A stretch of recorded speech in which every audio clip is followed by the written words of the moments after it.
Good thoughts from Vision's daily devotion, The Word for Today. Genesis 12 verse 7. He built an altar to the Lord who had appeared to him. The word for today says build an altar. You know, after the flood, the first thing Noah did was to build an altar to the Lord. Think about that.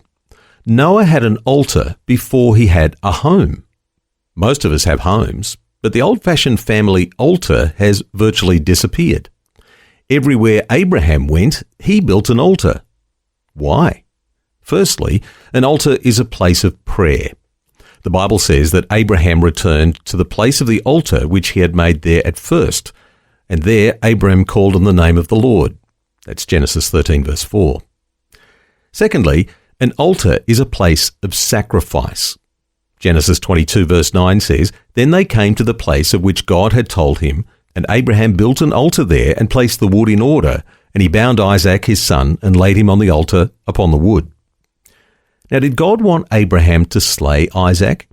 No, God just wanted to know, is there anything I could ask of you that you'd be unwilling to give, or anything on earth you love more than me? God will not ask you for what you don't have, but he'll often ask you for something you'd like to keep. Sacrificial giving conquers the spirit of greed, the fear of lack, and your focus on self-centered living.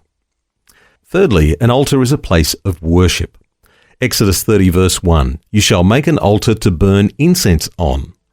As the incense melted and the smoke rose, it represented the worship of God.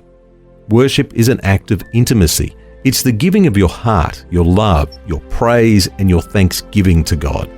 The Bible describes it as a sweet-smelling aroma. So today, build an altar. That's Vision's Word for Today. The Word for Today, Australia's most widely read daily devotion. Read it, share it or subscribe. Free at vision.org.au or in the Vision app. Just another way Vision is helping you look to God daily.